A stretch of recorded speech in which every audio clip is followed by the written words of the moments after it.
Հանրությունն արդեն տեղյակ է, որ մարտի 29-ին Կարեն Դեմիրճյանի անվան մարզահամերգային համալիրում արդեն երկրորդ անգամ տեղի կունենա խազեր-հայկական երաժշտական մրցանակաբաշխությունը։ Սակայն այս տարի երգիչներից շատերը բացահայտ հայտարարեցին, որ հրաժարվում են մասնակցել մրցանակաբաշխությանը, առաջացնելով նոր քննարկումներ և քննադատություններ։ Ժամեր առաջ հրապարակվեց այն երգիչների և երգչուհիների ցանկը, ովքեր տարբեր անվանակարգերում առաջադրված են մրցանակաբաշխությանը։ Կազմակերպիչների հայտարարության համաձայն յուրաքանչյուր անվանակարգում նախատեսված է միայն մեկ հաղթող։ Սակայն արդեն պարզ է դարձել, որ որոշ արտիստներ չեն ցանկանում մասնակցել այդ գործընթացին։ Եվետամուկուչյանը հրապարակմամբ հայտնել է, որ վաղուց է որոշել չմասնակցել մրցանակաբաշխությանը և այդ մասին բազմիցս տեղեկացրել է կազմակերպիչներին։ Երգչուհին գրել է. «Ես խազեր մրցանակաբաշխությանը չմասնակցելու հստակ որոշում ունեմ, որի մասին ես և իմ թիմը բազմիցս հայտնել ենք կազմակերպիչներին, թե բանավոր, թե գրավոր ձևով։ Ավելին, հստակեցրել եմ և պահանջել, որ իմ անուն-ազգանունը չօգտագործվի որևէ անվանակարգում կամ դրան վերաբերվող արշավներին։ Շարունակելու եմ աշխատել նվիրված ժողովրդին, իսկ գնահատականը ստանում եմ իմ լսարանից և երկրպագուներից, որոնց հետ հարաբերություններն ամենաամուր ու առողջն են։ Արդեն տարիներ շարունակ հույս ունեի, որ կազմակերպիչները նույն հարգանքով կմոտենային իմ որոշմանը, որը, ցավոք, անտեսվել է»։ Մասնակցությունից հրաժարվելու մասին հայտարարել է նաև երգչուհի Բրյունետը։ Նա իր հայտարարության մեջ նշել է, որ այսուհետ չի մասնակցելու որևէ մրցանակաբաշխության։ Երգչուհին գրել է. «Բարև բոլորին, ուզում եմ հստակեցնել. Ես այս տարի և այսուհետ չեմ մասնակցելու ոչ մի մրցանակաբաշխության։ Իմ անունը հայտնվել է թեկնածուների ցանկում առանց իմ թույլտվության։ Միակ ճանաչումը, որը ինձ համար իսկապես կարևոր է, դա դուք եք։ Մարդիկ, ովքեր լսում են իմ երաժշտությունը, երգում այն և պահում իրենց սրտերում։ Դուք եք իմ իրական մրցանակը»։ Հատկանշական է, որ Բրյունետը և Եվետամուկուչյանը առաջադրված էին լավագույն փոփ երգչուհի անվանակարգում։ Նրանց հրաժարումից հետո փաստացի այդ անվանակարգում մնում էր միայն երգչուհի Սոնա Ռուբենյանը, ով իր հերթին հանդես էր եկել այս հայտարարությամբ. «Մի բան ասեմ, գնամ քնեմ։ Երգում եմ 5 տարեկանից, իմ երկրում և իմ ժողովրդի համար,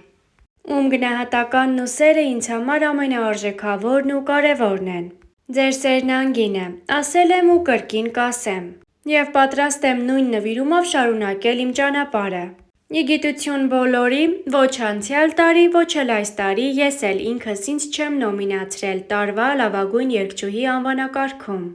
Ինչպես անցյալ տարի, այնպես էլ այս տարի ես գիտեմ, որ դա արել են քվեարկության միջոցով լսողները, սիրողները և այն մարդիկ, ովքեր գնահատում են նշված ու շորթ-լիսթ անցած արտիստների աշխատանքը»։ Արամեն գրել է. «Ես հստակ խնդրել եմ իմ անունը չներկայացնել որևէ անվանակարգում խազեր մրցանակաբաշխությանը։ Շատ զարմացած եմ, որ նրանք չլսեցին իմ խնդրանքը։ Ես չեմ մասնակցելու այդ համերգին»։ Ռազմիկ Ամյանը կիսվել էր հայտարարությամբ, որում նշված է. «Այսօր սոցիալական ցանցերից տեղեկացա, որ հայկական երաժշտական մրցանակաբաշխության հրապարակված անվանակարգերում ներառվել են մեր արտիստները՝ Ռազմիկ Ամյանը և Սարո Թովմասյանը, առանց նրանց կամ նրանց մենեջմենթի որևէ համաձայնության։ Բնականաբար մենք չենք մասնակցելու նման ոչ պրոֆեսիոնալ միջոցառմանը։ Ուզում եմ հստակ նշել հետևյալը. ցանկացած տարբերակով, եթե մեր որևէ արտիստի հաղթանակ վերագրվի, այդ մրցանակը մեր կողմից չի ընդունվելու։ Պրոդյուսեր Արմին Մովսիսյան, հետգրություն, ցավում եմ, որ Հայաստանում այդպես էլ չձևավորվեց մրցանակաբաշխությունների մշակույթը»։ Այժմ Սյուզաննա Մարգարյանի ինստագրամյան հարթակի սթորի բաժնի գրառումները. «Հետմահու չգնահատեք ինձ՝ գերեզմանից ծաղիկներ դնելով ու հզոր անվանելով։ Բարի գիշեր։ Ստացել եմ հարյուրավոր նամակներ երեկվանից։ Վստահ եմ տեղյակ լինելու դեպքում ինչ-որ անհայտ քվեարկությանը կմասնակցեր նաև իմ լսարանը, չնայած արդեն կարևոր էլ չի։ Շնորհակալ եմ սիրելի հանդիսատես, ևս մեկ ապացույց, որ դուք ամենալավն եք։ Երբ թողարկվեց «Չկա մի օր» երգը, բացի մի քանի ընկեր գոլեգայից որևէ մեկին ձեռնտու չեղավ անգամ շնորհավորել։ Անդրեի հետ դուետի դեպքում ևս 2 տարի անընդմեջ Ամվա 2025-ի շրջանակներում ստանում են պատվավոր մրցանակներ։ Երկրի գլխավոր հեռուստաալիքներից մեկում 2 տարի է ունեմ ժյուրիի պատվավոր աթոռս, 3 փայլուն մենահամերգ եմ ունեցել։ Sold out։ Լավագույն ակումբներում էլ չեմ խոսում հատուկ համերգների մասին նվագախմբերով։ Հարց է առաջանում էդ որտեղ նստեցի ու սպասեցի, որ տաղանդս գնահատեն։ Ցավոք ՀՀ-ից դուրս վաղուց գնահատել են։ Թերևս այս թեման այլևս փակված է, խաղաղություն բոլորիս։ Նշել էր երգչուհին գրառման մեջ։ Այժմ առաջարկում ենք դիտել Մեհեր Բաղդասարյանի հրապարակած հոլովակն առանց մեկնաբանության։ Մեհերի անդրադարձը թեմային այսպիսինն է. Չկամ երկար, ինչպես որ կստացվի Խազեր մրցանակաբաշխության մասին։ Այն ինչ որ ես արեցի մի տարի առաջ, խնդրեցի որ իմ անունը հանեն այս մրցանակաբաշխության ակադեմիայի անդամների անունի ցուցակից եւ հանեն իմ լուսանկար ու անազգանունը կայքից, որի պատճառով ի դեպ մարդիկ ինձնից նեղացան, պահանջվեց ուղիղ մի տարի, որպեսզի բոլորը դա անեն, գրեթե բոլորը դա անեն ու հասկանան, որ ես ճիշտ էի։ Իհարկե շատերը ասում էին, որ իմ մեջ խոսում էր Աբիդան եւ այլն, բայց իրականում բոլորդ հասկացաք, որ ինչ որ ես ասում էի ճիշտ։ Հիմա այդ ամեն ինչի մասին առավել հանգամանալից։ Ի պատիվ իրենց շատ ու շատ արտիստներ, այդ թվում նաև Բրունետը, Իվետա Մուկուչյանը, Արամեն, Սուզաննա Մելքոնյանը, ինչ որտեղ նաև Սոնա Ռուբենյանը անդրադարձավ այս թեմային, հայտարարեցին, որ իրենց անուններն առանց իրենց ցանկության են հրապարակել եւ իրենք խնդրում են, որպեսզի այլևս չօգտագործեն այս մրցանակաբաշխության համար իրենց անունները եւ հանեն իրենց բոլոր մրցանակաբաշխությունների ցուցակներից։ Իմ համար շարունակում է մնալ անհասկանալի եւ շարունակում է մնալ ծայրաստիճան անընդունելի այն սնոբական թայֆայական մտածելակերպը, որ ինչ որ խումբ մարդկանց, ովքեր իրենց կարծում են երաշտական մեծ տաղանդ եւ ճաշակ ունեցող մարդիկ որոշում են ազգային, խնդրում այստեղ ընդգծենք ազգային երաշտական Խազեր մրցանակաբաշխության արդյունքներ, ազգային։ Մեր ազգը սիրում է Տաթև Ասատրյանին, մեր ազգը սիրում է Սարոթ Հովմասյանին, մեր ազգը սիրում է Բրունետին, մեր ազգը սիրում է Իվետա Մուկուչյանին։ Այսինքն դա ապացուցում են համերգների, տեսահոլովակների ակտիվությամբ եւ այլն, համերգների քանակով եւ այլն։ Ինձ համար անհասկանալի է, թե ինչ սնոբական մտածելակերպ է, որ օրինակ Տաթև Ասատրյանը, Սարոթ Հովմասյանը եւ Ռազմիկ Ամյանն ու Արկադի Դումիկյանը չեն կարող լինել տարվա փոփ արտիստներ անվանակարգում, փոփ երգիչ կամ երգչուհի եւ պիտի լինեն քաղաքային ֆոլկ անվանակարգում։ Կներեք, բայց Տաթև Ասատրյանը, Ռազմիկ Ամյանը, Սարոթ Հովմասյանը եւ Արկադի Դումիկյանը չեն երգում քաղաքային ֆոլկ։ Իրենք չեն երգում ռաբիս, իրենք երգում են փոփ երաժշտություն։ Ինչ է նշանակում փոփ? Փոփ նշանակում է popular, այսինքն massայական։ Մեր երկրում փոփ արքայա համարվում Թաթա Սիմոնյանը։ Կներեք, բայց Տաթև Ասատրյանի երգացանկը որևէ բանով չտարբերվում Թաթա Սիմոնյանի երգացանկի ժանրից, այնպես որ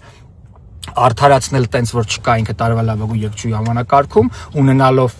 չգիտեմ, տասնյակ մենահամերգներ ամբողջ աշխարհով, այդ թվում նաև 6, եթե չեմ սխալվում, կամ ավել մենահամերգ համալիրում մի տարվա ընթացքում, թե 5 մենահամերգ, հիմա դա կարևոր չի,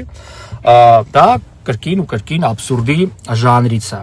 Դա այդ սնոբական մտածելակերպն է, էլի, որ իրենք մտածում են, որ իրենք չեն կարող մրցանակը տալ, չգիտեմ, տարվա երգչուհի, տարվա երգչուհի կարիք էլ չունի Տաթև Ասատրյանը, կարծում եմ։ Մի խոսքով, մենք պետք է ուղղակի հասկանանք եւ ընդունենք, որ այլևս այդ կեղծ արժեքները, կեղծ հեղինակությունները, ովքեր պիտի նստեին եւ դեմքի լուրջ արտահայտությամբ որոշեին, թե ով է տարվա լավագույն երգիչը, այլևս չկա։ Մեր ժամանակներում մնացել է մի հեղինակություն, դա հասարակությունն է, մարդիկ են աուդիտորիան, մարդիկ իրենք են որոշում, կայացնում եւ դուք ուղակի մասնագետներ եք, ովքեր պետքա միջնորդ լինեք արտիստի եւ աուդիտորիայի միջև, դուք չպիտի լինեք այդ հեղինակությունները, ժամանակները փոխվել են, այլևս 2000-ականները չեն։ Իդեպ այդ կազմկոմիտեում կան մարդիկ, ում ես իրոք միջև օրս համարում եմ ինձ համար հեղինակություն ու շարունակում եմ իրենցից սովորել, օրինակ ինձ համար ռեժիսոր Հրաչ Քեշիշյանն է հեղինակություն, ով ժամանակին շատ գեղեցիկ արել ազգային երաժշտական մրցանակաբաշխությունները եւ դրանք լավագույն մրցանակաբաշխություններն են պատմության մեջ հայկական ժամանակից երաժշտության ուղղակի ես վստահ եմ որ մարդը մենակով չի կարող դա անել ես կարծում եմ որ այդ մրցանակաբաշխությունը գոնե չեմ կարծում ինչպես պետքա կայանա ու էլի մարդիկ իրենց սխալների վրա շարունակում են նույն բանն անել օրինակ տարվա հայտնություն անվանակարգում ներկայացնելով արտիստներ ովքեր արդեն եղել են Եվրատեսիլում ասենք որն է դրա տարվա հայտնությունը այդ մարդը ուղղակի պիտի վաստակի իր թոշակի գնալու իրավունքը երևի արդեն հանգիստ կամ Եվրատեսիլ գնացող արտիստը որ ոնց կարելի լինի տարվա հայտնություն մինչդեռ ունենք նոր թույն անուններ ովքեր տարվա հայտնության համար օրինակ Դայանան արժանի է ու մնա էլի անուններ կային ովքեր չկան անցած տարի հիմա կասեք էլի խոսում է իր ցավից հա բայց ասենք ծիծաղալի այն համար անցած տարի ես իմ արտիստին էի առաջադրել ով արել էր A-list արտիստի այդ առաջին տեսահոլովակը Լիլիթ Հովհաննիսյանի հետ դուետը որում էր 20 միլիոն դիտում այսինքն ավելի լավ տարվա հայտնություն լինել հնարավոր չի ուներ եւս 3 անհատական տեսահոլովակ եւ մասնակցել էր դեպի Եվրատեսիլին մասնակցելով երրորդ տեղը այսինքն ուրիշ կերպ էլ տարվա հայտնության տեխնացու ոնց էին լինում չգիտեմ ուրիշ հավանական ավելի լավ տարբերակ երբ որ այլ մոլորակայինները գային եւ հայտնվեին ասենք երկիր մոլորակի վրա ու իմ ընկերներ բառը այդտեղ շատ մեծ ճակերտների մեջ ասում են որ չենք քվեարկել որովհետեւ կարծում էինք որ եթե այդ երյակի մեջ դնեինք ասեին քո ընկեր ախպեր չպետք չէր իմ համար որևէ բան ալ ուղղակի պետք է արդար ու ազնիվ քվեարկել այդ ժամանակ հաստատ ամեն ինչ լավ կլիներ մի խոսքով ժամանակը ցույց է տալիս ու ժամանակը ամեն ինչ իր տեղն է դնում այն արտիստները ովքեր որոշել են մասնակցել այս մրցանակաբաշխությանը կարծում եմ որ ճիշտ են արել եւ իրենք ամեն մեկն ունի իր որոշումը այն արտիստները ովքեր որ որոշել են չմասնակցել այս մրցանակաբաշխությանը վստահ եմ որ եւս էլի ճիշտ են արել եւ մի բան աստեղ մնում հասկանալ որ երբ չկա ժողովրդի ընտրություն եւ երբ չկա ժողովրդի կարծիքը հաշվի առնելու մշակույթ կներեք բայց դա ասենց մի օր տրակում է